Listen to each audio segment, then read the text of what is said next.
because I'm here for one reason and one reason only, is that Florida and America need 4 more years of President Donald Trump in the White House.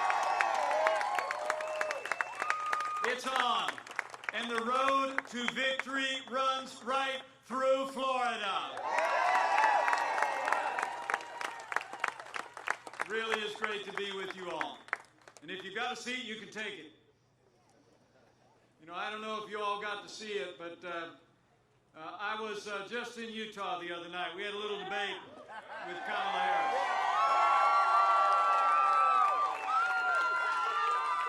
Some people think we did all right.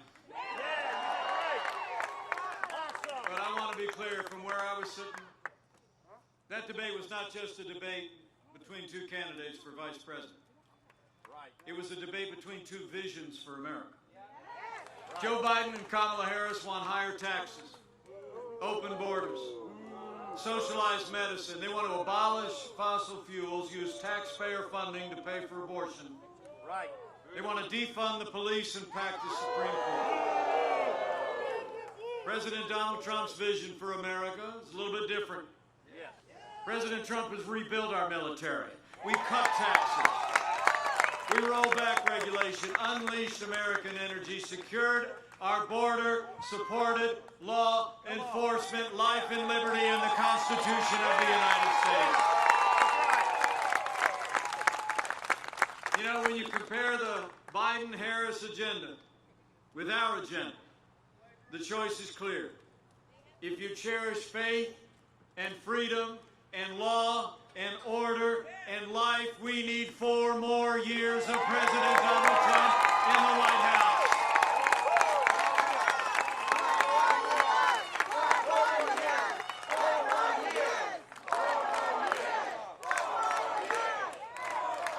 You know, it's amazing to think how far we've come. 4 years ago, we inherited a military that had been hollowed out by devastating budget cuts, an economy struggling to break out of the worst recession, or the worst recovery since the Great Depression. Terrorism was on the rise around the world. We witnessed a steady assault on our most cherished values. But in 3 short years, we rebuilt our military. We restored the arsenal of democracy. And as the proud father of a United States Marine and the father-in-law of a Navy pilot, I couldn't be more proud to tell you, we are finally giving our soldiers, sailors, airmen, Marines, and Coast Guard and Space Force the support that they need to defend this nation.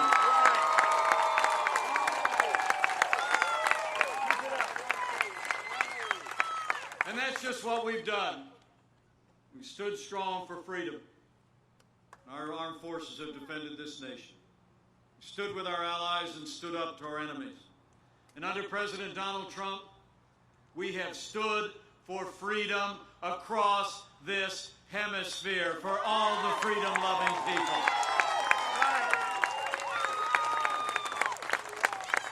Under President Trump's leadership, the United States was the first nation on earth to recognize President Juan Guaido as the only legitimate president of Venezuela.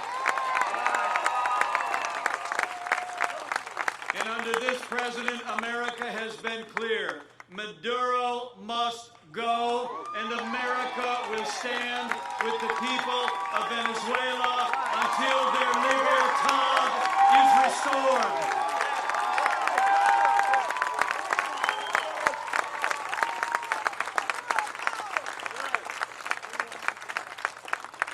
And where Joe Biden, as vice president, served in a time when America was appeasing the communist regime in Havana, President Donald Trump kept the promise that he made to Cuban Americans when he reversed the failed policies of the last administration toward Cuba. In this White House, it will always be, Que viva Cuba Libre!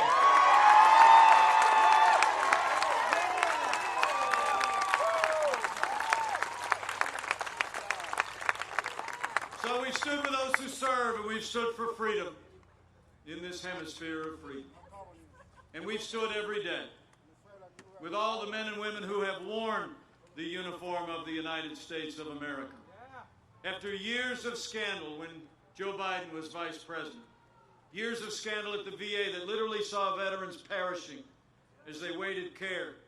President Donald Trump has passed the most sweeping reforms of the VA in 50 years. We have fired thousands of employees that were not providing the care, and Veterans Choice is now available for every veteran in America.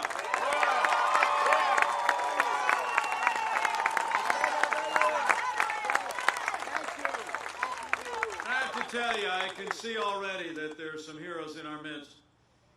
If you're able, if you wore the uniform of the United States, would you mind either standing or raising your hand and giving us a chance to say thank you one more time for your service to America? Thank you for your service. Thank you for your service. So we didn't just rebuild our military. I'm proud to report to all of you sitting out in the sun, and I don't know who set up this arrangement. I'd be happy to be out in the sun here. I'm ready to take the heat to drive a victory on November 3rd.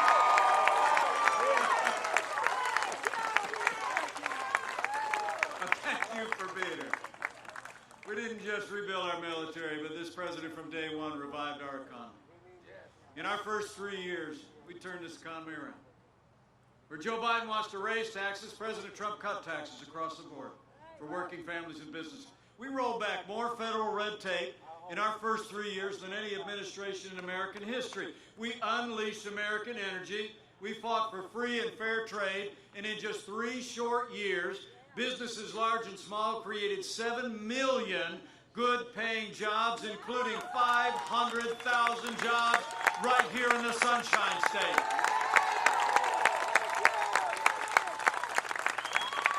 Florida saw its lowest unemployment rate in history, 2.8%. And most important to the president and me, we saw wages rising across the board.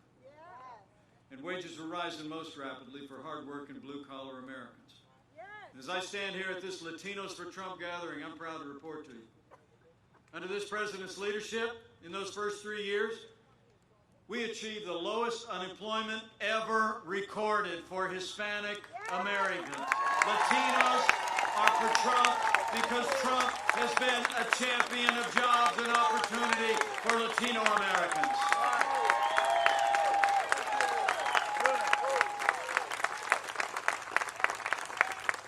You know, during this National Hispanic Heritage Month, as President Trump said, we know Latinos embody the very best of America's values: commitment to faith, family, to hard work, and the American dream.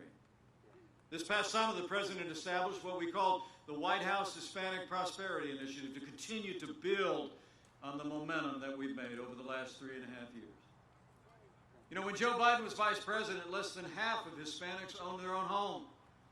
But under President Donald Trump, Hispanic home ownership has increased by 11%, and more than half of Hispanics in America are now home owners.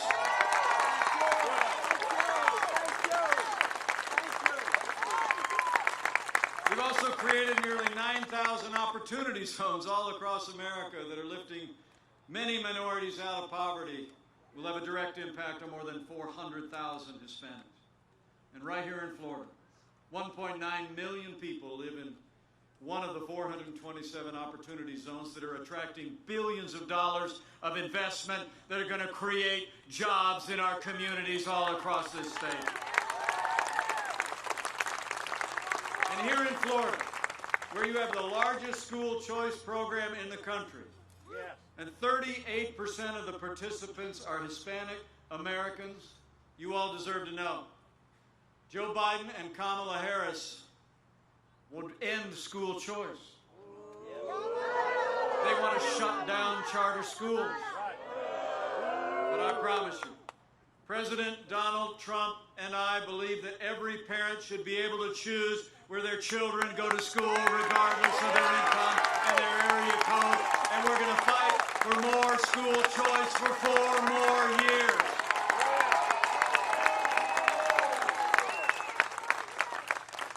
And the results have been incredible. In our first 3 years, Hispanics enjoyed record high graduation rates across the country and record low poverty rates.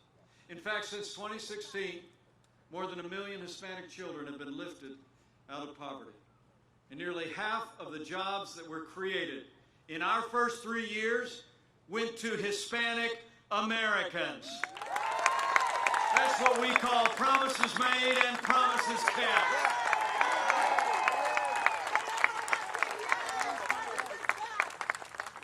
So I'm excited to talk to you about that record and see the enthusiasm today on this cool and breezy day in Florida.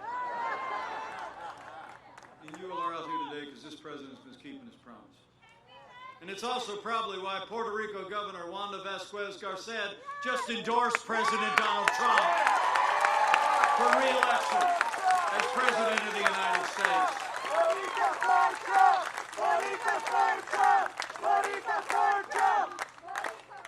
This week, the governor of Puerto Rico asked people in that territory to vote for the person who's been there for Puerto Rico in its most difficult moments. And she said very plainly, it is Donald Trump. She thanked the president for rebuilding Puerto Rico, not just with words, but with actions. And she said, thanks to the president's leadership, pharmaceutical manufacturing is coming back to the island. China is fired, and Puerto Rico is hired.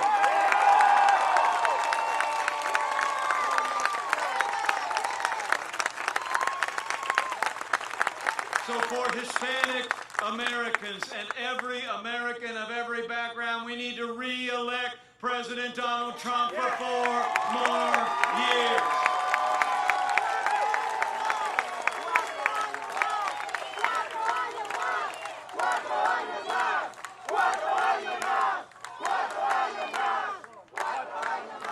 We've stood for our national defense. We've delivered on jobs in those first 3 years.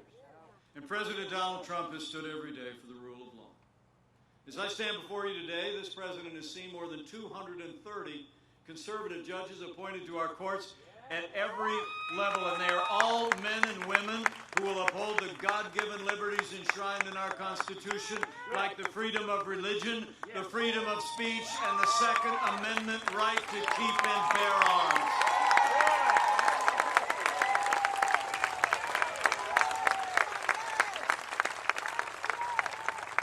Last month, as a nation, we paused to honor the life and service of the late Justice Ruth Bader Ginsburg.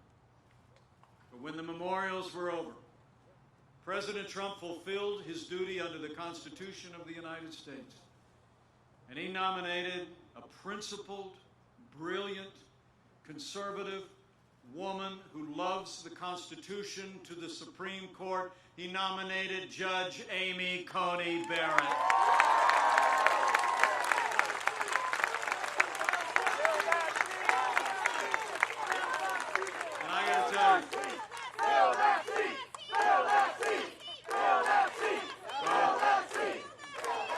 Well, let me make you a promise. After the Senate gets done advising and consenting, we're going to fill that seat.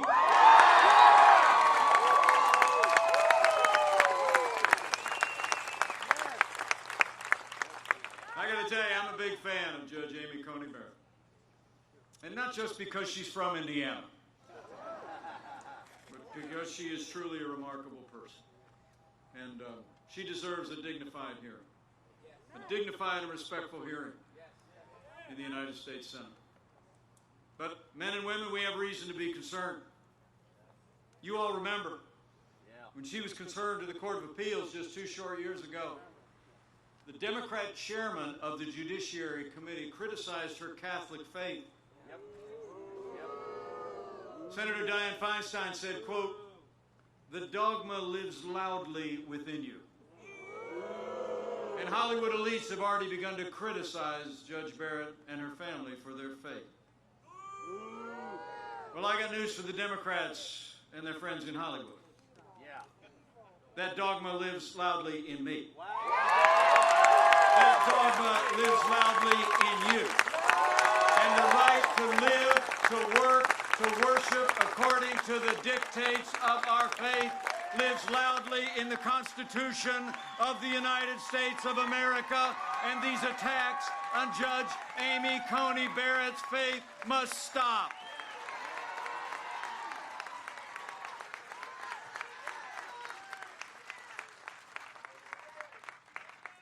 So the Senate has a job to do, and they'll be about it next week. But I thank you for your strong support. And I want to thank both of the great senators from the state of Florida who have been there every step of the way. So President Donald Trump has stood every day for the rule of law. And this president has stood with the men and women who serve on the thin blue line of law enforcement, and we always will.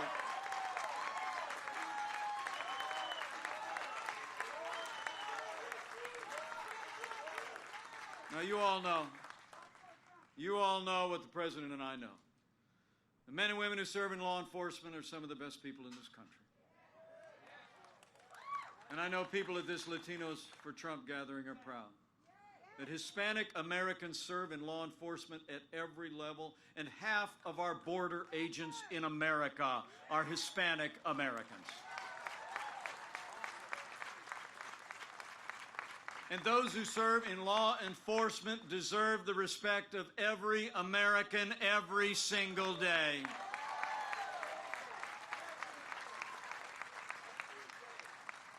Now, the President and I will always support the right of Americans to peaceful protest. It's enshrined in our Constitution. But rioting and looting is not peaceful protest. Burning businesses is not free speech. Violence against innocent civilians, the destruction of property, or violence against law enforcement will not be tolerated, and those who do these things will be prosecuted to the fullest extent of the law.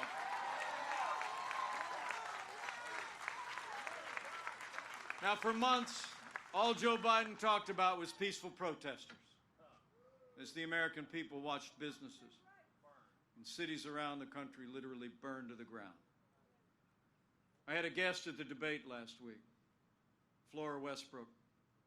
She started a business in Minneapolis 35 years ago. She served the African American community with great pride. She told me the story about how just 2 days after the killing of George Floyd, she watched as the protesters were closer and closer and closer to her business until the night they burned her out. But I spoke to Flora again yesterday. She's back home in Minneapolis. And I told her, America is with you, Flora, and we are going to rebuild bigger and better than ever before.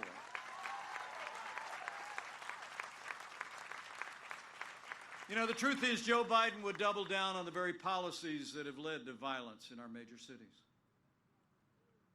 I mean, when you start to withdraw support from those who protect and serve, you only embolden those who would do harm to our families. Now, Joe Biden explains it all by saying that, quote, America is systemically racist. And he even said, as Kamala Harris said in our debate the other night, that police have a, quote, implicit bias against minorities. Joe was asked if he supported cutting funding to law enforcement. He said, yes, absolutely. And his running mate recently applauded the decision by the mayor of Los Angeles to cut $150 million from the police budget. Well, I'll make you a promise. Under President Donald Trump, we're not going to defund the police, not now, not ever. We're going to back the blue.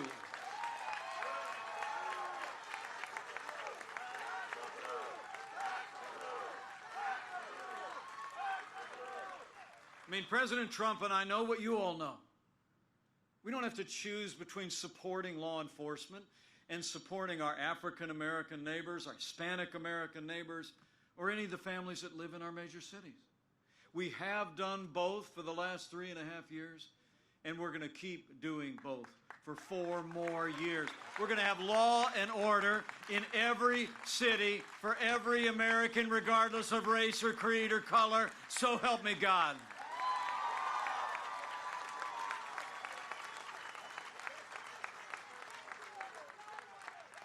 So we've stood for the rule of law, for law and order.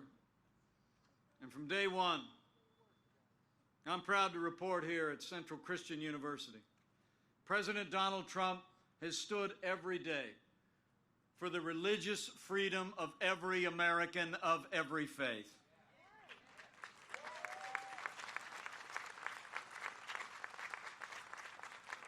From early on in this administration, our president has reaffirmed our commitment to our first freedom.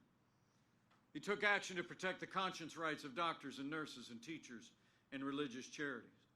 And President Donald Trump ended the assault of the last administration on the Little Sisters of the Poor. And not long ago, the Supreme Court of the United States made it permanent by a 7-2 vote. Now, you all deserve to know that when Joe Biden was vice president, the last administration literally hauled the Little Sisters of the Poor into federal court to force them to compromise their faith, to live under the new mandates of Obamacare. But under this president, I promise you, we've stood for religious liberty every single day, and we're going to keep standing for the freedom of religion of every American of every faith for 4 more years.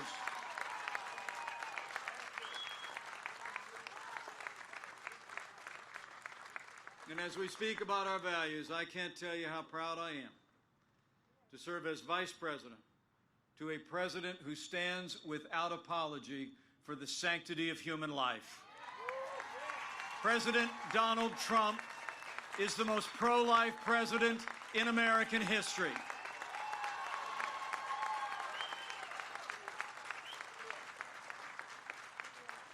So we've rebuilt our military, revived our economy, stood for law and order, our liberties and life. And in 3 short years, with the strong support of Latinos for Trump, we made America great again. It's true.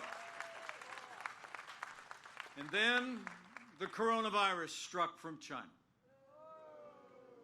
But I'm here to tell you, when there were just 5 cases of the coronavirus in the United States in late January, President Donald Trump did what no other American president had ever done when he suspended all travel from China, the 2nd largest economy in the world. He put the health of America first. Now, Joe Biden said that was, quote, hysterical and xenophobic. He actually wrote an editorial in January that said that suspending travel would actually make things worse. But I can tell you, as head of the White House Coronavirus Task Force, President Trump's decisive leadership saved untold American lives, and it gave us time to stand up the largest national mobilization since World War II. It's the truth. We reinvented testing. More than 120 million tests done so far. We saw to the manufacture and delivery of hundreds of millions of medical supplies to our incredible doctors and nurses. We're developing medicines that are literally saving lives. And we're on track today. With 5 different companies in phase 3 clinical trials, we are on track today to have the first safe and effective coronavirus vaccine before the end of this year, with tens of millions of doses ready to go. And let me say on behalf of the President and the First Lady, how moved we've all been by the outpouring of concern and prayers for our first family over the past week. I spoke to the President this morning before I came to Florida, and I can tell you, he and the First Lady are doing just great.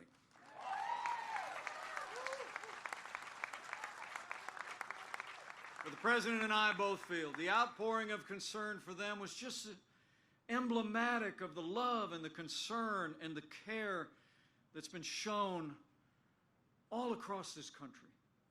And so to all of those that have been impacted by the coronavirus, to families that have suffered loss, you'll always be on our hearts. And can we just take a moment to say thanks to the doctors, the nurses, the first responders, and everyone who's been there to help the American people through this challenging time. They are heroes all.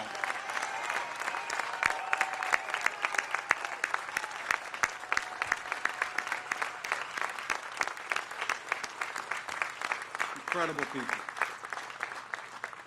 With their help, with your help, we're slowing the spread. We're protecting the vulnerable. We'll keep saving lives. And we're opening up America again. You know, with that strong foundation that President Trump poured in those first 3 years with the unprecedented economic recovery support for families and businesses, just in the last 5 months alone, after having lost 22 million jobs at the height of this pandemic, we've already seen 11.5 million Americans go back to work, including 631,000 people right here in Florida. We're opening up America. And we're opening up America's schools. I'm proud to report to you that school teacher I married 35 years ago is already back in the classroom. And just a few weeks ago, we announced that literally we're distributing 100 million rapid tests to school nurses and school systems around the country so we can get our kids back in the classroom and keep them back in the classroom safe and sound. Let me just say, after a challenging summer here in the Sunshine State, because of the cooperation of this people of the state, you've made incredible progress. But I want to say from my heart, none of that would have been possible without the strong, compassionate, and steady leadership of Governor Ron DeSantis. Would you join me in thanking Governor Ron DeSantis for his great leadership of this state? So we've gone through a time of testing, but in 24 days, we're coming to a time for choosing. And that's what brought me here today. The choice in this election has never been clearer, and the stakes have never been higher. It's amazing to think in the middle of a global pandemic, Joe Biden wants to raise taxes by $4 trillion. President Trump, we not only cut taxes in our first 3 years, we're going to cut taxes on middle-class Americans for the next 4 years. Joe Biden wants to bury our economy under an avalanche of red tape. He had to be reminded in that last debate that he supports the Green New Deal. In fact, he wants to put us back in the Paris Climate Accord. President Donald Trump, he took us out of the Paris Climate Accord. He put the jobs and prosperity of America first. We cut more red tape than any administration in history, and we're going to keep on chopping for 4 more years. And Joe Biden's for open borders, sanctuary cities. President Donald Trump, we've made record investments in border security. We've supported our Customs and Border Patrol as never before. We've already built more than 300 miles of our border wall, and with 4 more years, we're going to fix this broken immigration system once and for all. We're going to do it. When it comes to trade, the contrast couldn't be more clear as well. You know, out in the heartland, we saw the impact of NAFTA up close and personal. I mean, did you know in the 25 years since NAFTA was signed into law, we saw 60,000 factories close across this country? When Joe Biden was vice president, and for all those years in the Senate, he never lifted a finger to renegotiate it or fix it. But thanks to the man who wrote The Art of the Deal, Americans got a better deal. NAFTA is gone, and the U.S.-Mexico-Canada agreement is here. And it's a win for Florida and a win for America. And where Joe Biden has been a cheerleader for communist China every day. President Donald Trump put China on notice on day one and said the era of economic surrender is over, and we will continue to stand strong until China opens their markets to U.S. goods and agriculture and respects the private property rights of every American.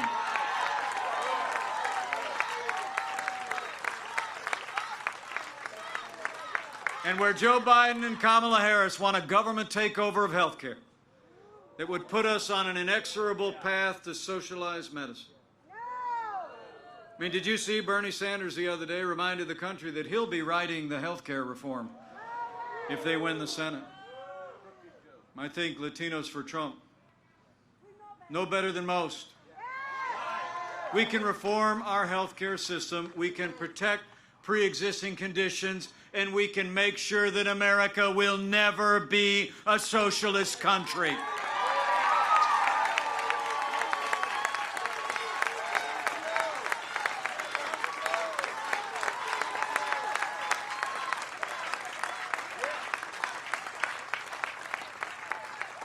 The families in Florida, including the many, many that have fled from countries facing tyranny and oppression and socialism, know that your voice is more important than ever before. And how about Maximo at the Republican National Convention? Wasn't he amazing? He told the story. You know, when you look at their agenda, it's clear. Joe Biden would be nothing more than a Trojan horse for the radical left. I mean, Joe Biden has said that democracy is on the ballot. And I believe our economic recovery is on the ballot. I believe law and order are on the ballot.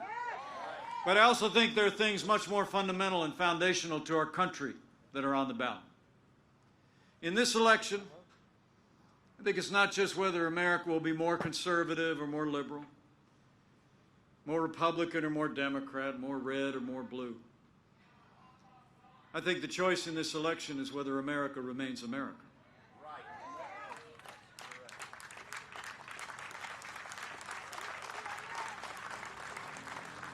It's whether we allow Joe Biden and Kamala Harris to steer our nation on a path of more government and less freedom, the path to socialism and decline, or whether we'll renew our commitment as a nation to the path of freedom, personal responsibility, and a boundless American future. So men and women, for our freedom, and for all the ideals that have always made America great, we need to decide right here and right now that Joe Biden will never be President of the United States of America. We're going to re-elect President Donald Trump for 4 more years.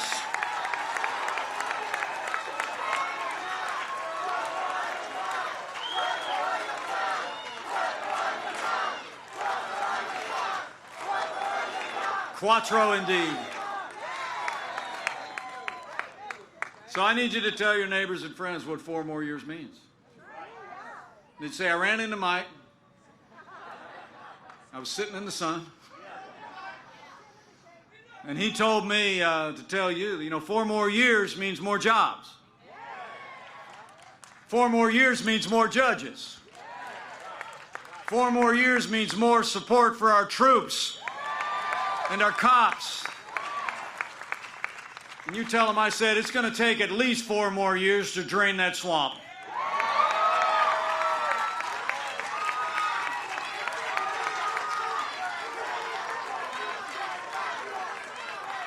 Oh, we're draining it. 4 years ago, a movement was born.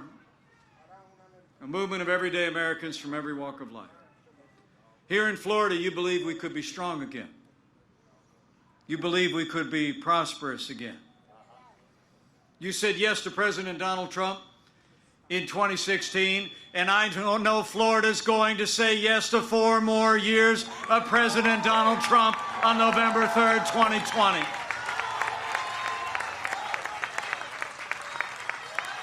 But it's going to take all of us. It's going to take all of us, folks. It's on. It's time to go to work. I've served alongside this president, all of this administration.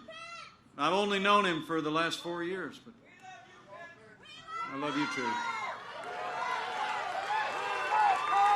Let me tell you, he and I have gotten to be very close friends. Some people think we're a little bit different. But the truth is, I've come to see him when the cameras are off.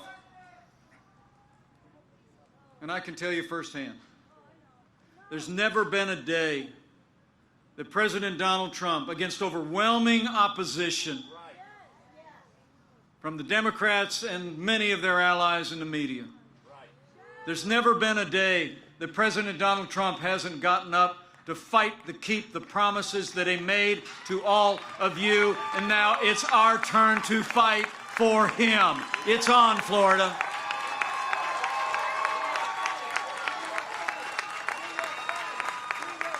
So I need you to bring this passion. Bring all your enthusiasm. Keep voicing your support. Tell your neighbors and friends all across the Sunshine State and all across America. And tell all the Latinos for Trump why we need this president and all he's done for us. Talk to people at work, at worship. Go out and tell the story. You know, I honestly believe 4 years ago, when all the polls were saying things were going to go a different way, that the American people were talking to one another. You know, the most powerful media in this country is now and always has been word of mouth. And so I want you to remember that there's nothing more powerful than when someone who knows you and respects you hears from you about an issue that you think is important for them and their family and this state and this nation. So let your voice be heard. And when you speak to your neighbors and friends, I'd encourage you to have faith. Have faith in the American people. You know, I really do believe a careful study of American history proves that every time the American people have been given a clear choice between more freedom or less freedom, the American people choose more freedom every single time. So talk to your neighbors and friends and tell them freedom's on the line and our future of freedom in America. And finally, I'd also encourage you in the 24 days that we have between now and Election Day, standing here at this great Christian university, if you're inclined to bow the head or bend the knee from time to time, I encourage you to do that too. You know, as President Trump often says, this is a nation of faith. You know, the sweetest words the President and I ever hear, as we're traveling all across this country, when people will reach out and say, I'm praying for you. We hear it a lot.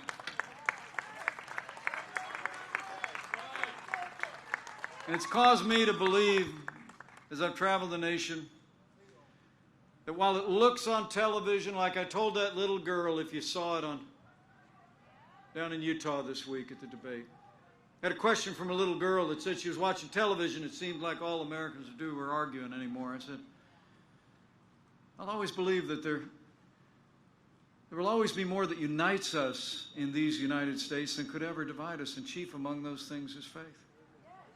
And so in these challenging times of too much division, in the challenging times as we face this global pandemic and its aftermath, as we rebuild and reopen America, I'd just encourage you to pray for America. Pray for all the American people. And when you pray, pray with confidence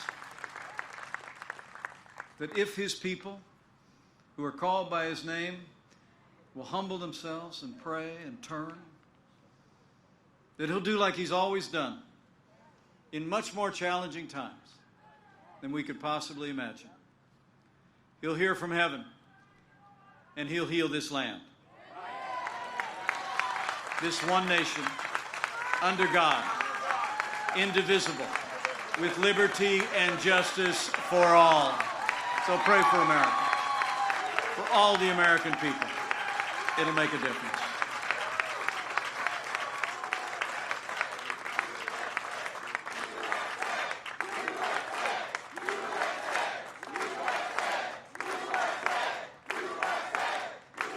So I want to thank you for coming out today. And while I'm at it, thank you for the privilege of serving as your vice president. It's the greatest honor of my life. But I want to be your vice president for 4 more years. But I leave here today with renewed confidence that if all of us do all that we need to do over the next 24 days, with your support, with your voice, to Latinos for Trump and people all across this great state. I know we're going to make Florida and America more prosperous than ever before. I know we're going to make Florida and America safer than ever before. And with a renewed Republican majority in the United States Senate, a new Republican majority in the House of Representatives, with President Donald Trump in the White House for 4 more years, and with God's help, we're going to make America great again, again. Thank you very much, Florida.